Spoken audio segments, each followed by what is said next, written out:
श्रोताओं नमस्कार। शाम अवध प्रोग्राम में मैं नीना सोनकर आप सबका स्वागत करती हूं। श्रोताओं, आज हम आपकी मुलाकात करवा रहे हैं राकेश कुमार खरे जी से, जो एनटीपीसी से सेवानिवृत्त हुए हैं। और आज आकाशवाणी के स्टूडियो में उन्हें आमंत्रित करने का हमारा मकसद है वो ये कि उम्र एक नंबर मात्र है। सेवानिवृत्ति के बाद भी कुछ करने की इच्छा शक्ति हमें रोक नहीं सकती। राकेश जी, कार्यक्रम में आपका बहुत बहुत स्वागत है। धन्यवाद जी। राकेश जी, सबसे पहले आप श्रोताओं को ये बताइए कि कैसे आपके मन में आया कि सेवानिवृत्ति के बाद भी मुझे कुछ करना है। क्या आपने पहले से ये सब सोच रखा था? मैं नीना जी का और आकाशवाणी का तहे दिल से शुक्रगुजार हूँ कि आप सबने ये सोचकर एक सेवानिवृत्त अधिकारी को आपने बुलाया है और इस बहुत ही ज्वलंत विषय पर विचार प्रस्तुत करने के लिए ये आपने मौका दिया है। ये बहुत ही इम्पोर्टेंट विषय है और जिसमें सभी लोगों को, वो किसी भी क्षेत्र से सेवानिवृत्त हुए, हर एक व्यक्ति के लिए ये विषय बहुत इम्पोर्टेंट है, बहुत ही जरूरी है। मैं सभी श्रोताओं को ये बताना चाहता हूँ, एस्पेक्ट को जरूर सुना होगा।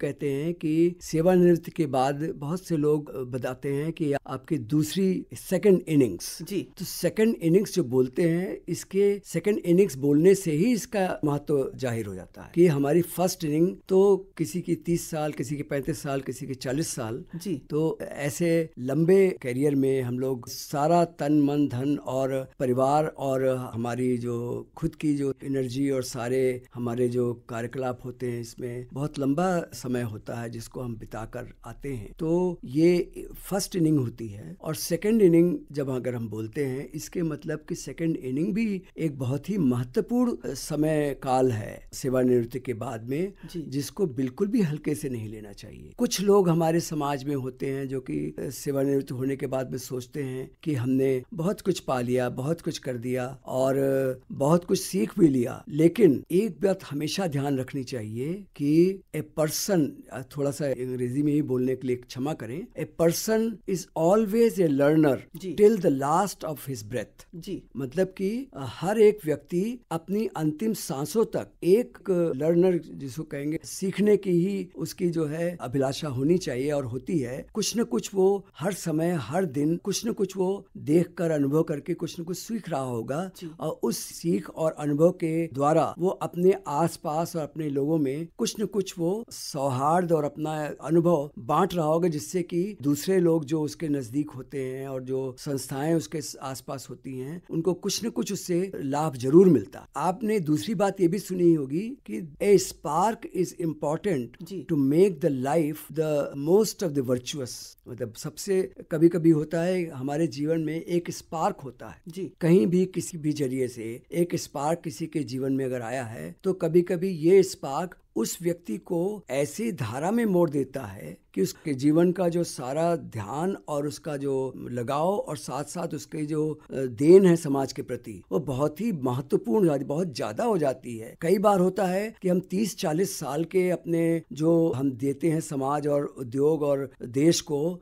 कभी कभी ये स्पार्क ही ऐसा हो जाता है कि हम आगे के 1, 2, 3, 5 सालों में ही ऐसा बहुत कुछ दे जाते हैं। वो एक तरफ होता है और ये स्पार्क हमारे जीवन में आने के बाद जो हम अपनी धारा को मोड़ते हैं, तो वो आगे का 5 साल, 4 साल, 10 साल समाज को जो हम देते हैं, वो बहुत बड़ा हो जाता है जी। ये तो दूसरी बात। और तीसरी हम ये बात बताएंगे कि वर्ड आपने सुना होगा, इंटेलेक्चुअल प्रॉपर्टी। जी। आखिर ये इंटेलेक्चुअल प्रॉपर्टी है क्या? मतलब कि इंटेलेक्चुअल प्रॉपर्टी हमारे ज्ञान और विधा से संबंधित होता है कि जो भी ज्ञान हमने अर्जित किया है, जो भी विधाएं हमने सीखी हैं, वो क्या क्या हैं और उनका हमारे समाज, हमारे देश, उद्योग और तकनीकी विषयों और कमर्शियल विषयों से उसका क्या संबंध है और उसकी क्या उपयोगिता है, इससे संबंधित होता है ये इंटेलेक्चुअल प्रॉपर्टी। जी। तो इंटेलेक्चुअल प्रॉपर्टी आती कहाँ से? पहले तो ये आप देखिए कि हम सभी लोगों ने, हमारे सारे जो युवा लोग हैं, चाहे छात्र लोग हैं या हमारे युवा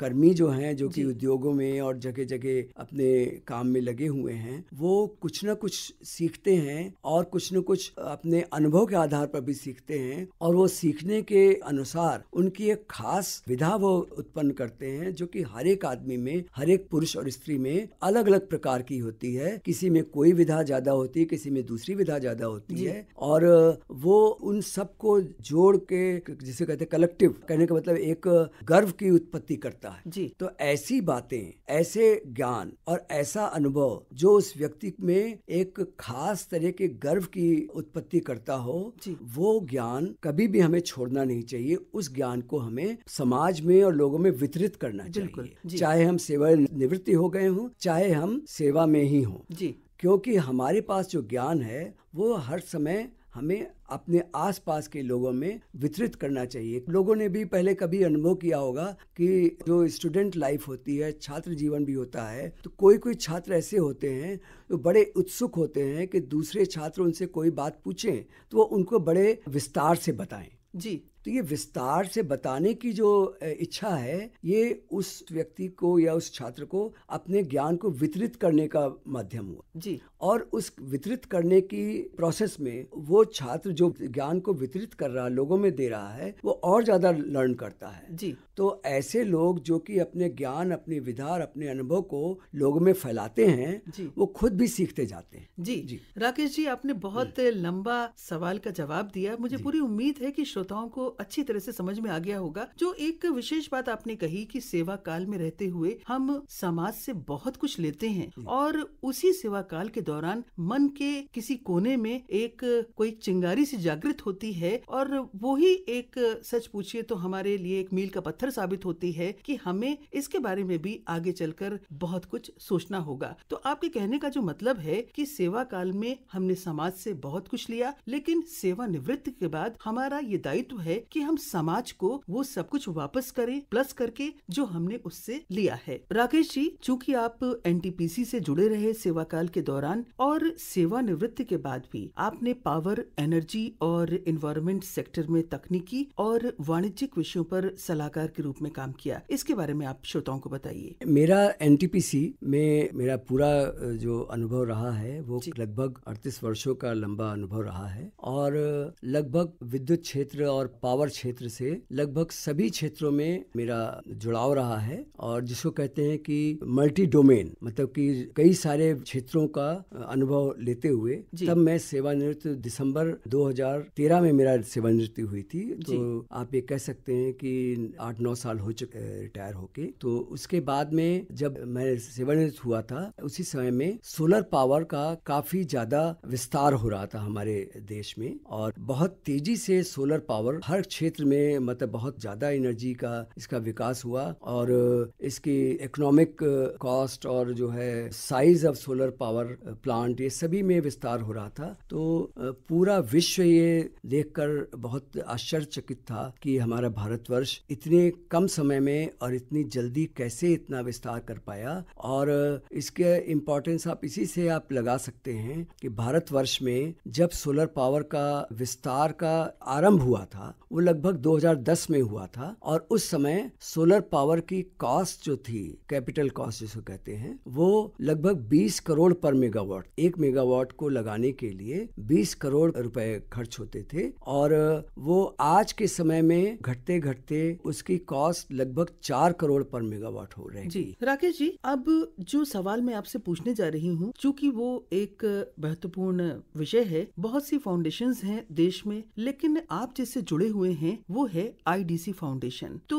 इस फाउंडेशन में आप किस तरह काम करते हैं? ये आईडीसी फाउंडेशन, इसका पूरा नाम है इंटरनेशनल डेवलपमेंट सेंटर फाउंडेशन और इसका आरंभ हुआ था 1995 ईस्वी में और एक हमारे मित्र हैं स्वर्गीय सुरेश चंद्र त्यागी जी, उन्होंने इसका आरंभ किया था और बहुत सारे लोगों ने इसमें अपना सहयोग दिया और 2005 के लगभग इसमें जो पूर्व सीपीसीबी के चेयरमैन थे श्री पारितोष त्यागी जी, उन्होंने इसको काफी आगे बढ़ाया और इसके अभी तक पैटर्न हैं। इसमें सभी तरह के विषयों को तब हम सभी इसको लेते हैं और इसकी गवर्निंग काउंसिल है जिसके ये लगभग 15 मेंबर हैं और मैं भी उस 15 गवर्निंग काउंसिल मेंबर में से एक हूँ। और इसमें हर क्षेत्र के लोग जो कि अपने मुख्य भूमिका निभा चुके हैं उस क्षेत्र के विस्तार में, वो सभी इसमें जुड़े हुए हैं। और समय समय पर हम लोग energy, electricity, environment, social aspect,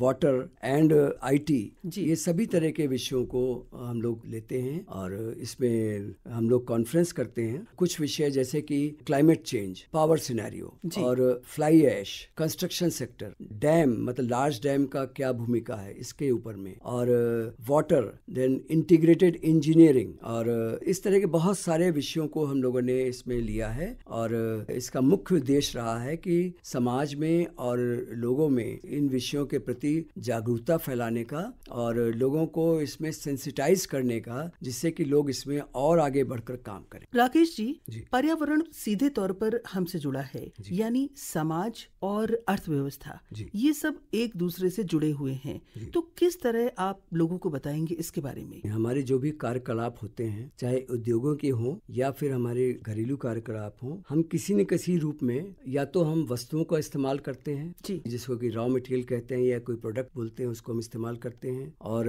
energy का इस्तेमाल करते हैं, पानी का इस्तेमाल करते हैं। इसी तरह से उद्योगों में भी हम इन सभी वस्तुओं का इस्तेमाल करते हैं और इन सब के कहीं न कहीं बनाने में एनर्जी और रॉ मटेरियल का इस्तेमाल होता है और इस्तेमाल करने की प्रोसेस में, इसको मैन्युफैक्चरिंग की प्रोसेस में और यूज की प्रोसेस में, दोनों ही समय में हम कार्बन डाइऑक्साइड का इमिशन होता है। कहीं न कहीं किसी न किसी रूप में कार्बन डाइऑक्साइड का इमिशन होता है। और कार्बन डाइऑक्साइड, जैसा कि हम जानते हैं, सभी लोगों, आजकल तो एनवायरनमेंट के क्षेत्र में बहुत सारे लोगों को इसके बारे में अवेयरनेस काफ़ी कुछ आ चुकी है। तो कार्बन डाइऑक्साइड इमिशन और ग्रीन हाउस गैसेस बोलते हैं, जिनमें कि कार्बन डाइऑक्साइड, अमोनिया और दूसरी कुछ और भी गैसेस जैसे क्लोरोफ्लोरोकार्बन और इस तरह की गैसेस हैं जो कि ओजोन डिप्लीशन और ग्लोबल वार्मिंग इफेक्ट दोनों में बहुत ही बुरा असर डालती हैं। और इसीलिए जो 1970 के बाद से पूरे विश्व में जागरूकता फैली कि इमिशन को किसी न किसी रूप में हमें कंट्रोल करना चाहिए और अपनी प्रोसेस को ज़्यादा से ज़्यादा एफिशिएंट बनाना चाहिए, थोड़े सी एनर्जी में, थोड़े से रिसोर्स में ज़्यादा से ज़्यादा प्रोडक्शन करना चाहिए और चीज़ों के और एनर्जी के कम इस्तेमाल में हम अपनी उपयोगिता और अपने जीवन शैली को लीन एंड थिन बनाएं, जिससे कि इमिशन कम से कम हो। एक नया विषय जोर शोर से उभर रहा है, वो है नेट जीरो एमिशन। तो ये क्या है और इसका क्या महत्व है? नेट जीरो, जैसा कि अभी मैंने डिस्कशन किया था कि ग्रीन हाउस गैसेस, जिसमें कि सबसे महत्वपूर्ण, हालांकि दो महत्वपूर्ण है, कार्बन डाइऑक्साइड और मीथेन सबसे ज्यादा महत्वपूर्ण है, लेकिन सबसे अधिक हमारा जो ध्यान है वो कार्बन डाइऑक्साइड एमिशन के ऊपर है और इसको ही पूरा विश्व और देश में सबसे ज्यादा इसकी मॉनिटरिंग होती है। इसका कंट्रोल के लिए सभी तरह के उपाय किए जाते हैं। तो मैं श्रोताओं से ये कहना चाहूँगा कि उनकी जो दिली इच्छा है उसके लिए भरपूर प्रयास करें, उन इच्छाओं को पूरा करने के लिए, और उसी इच्छाओं को पूरा करने के यात्रा में वो समाज और देश को भी कुछ न कुछ देकर जाएं। जी राकेश जी, आपने एक लंबा अनुभव हमसे साझा किया और आपकी सेवानिवृत्ति के बाद की सक्रियता देखकर बहुत अच्छा लग रहा है कि उम्र का आंकड़ा महज एक नंबर है और जो लोग 60 वर्ष की उम्र को जीवन की सांझ समझते हैं, उन्हें आपकी बातों से जरूर बहुत प्रेरणा मिलेगी। आप प्रोग्राम में आए, आपने अपना कीमती समय आकाशवाणी को दिया, इसके लिए आपको बहुत बहुत धन्यवाद। जीवन कहीं भी ठहरता नहीं है, जीवन कहीं भी ठहरता नहीं है, आंधी से तूफान से डरता नहीं है, तू न चलेगा तो चल देंगी राहें,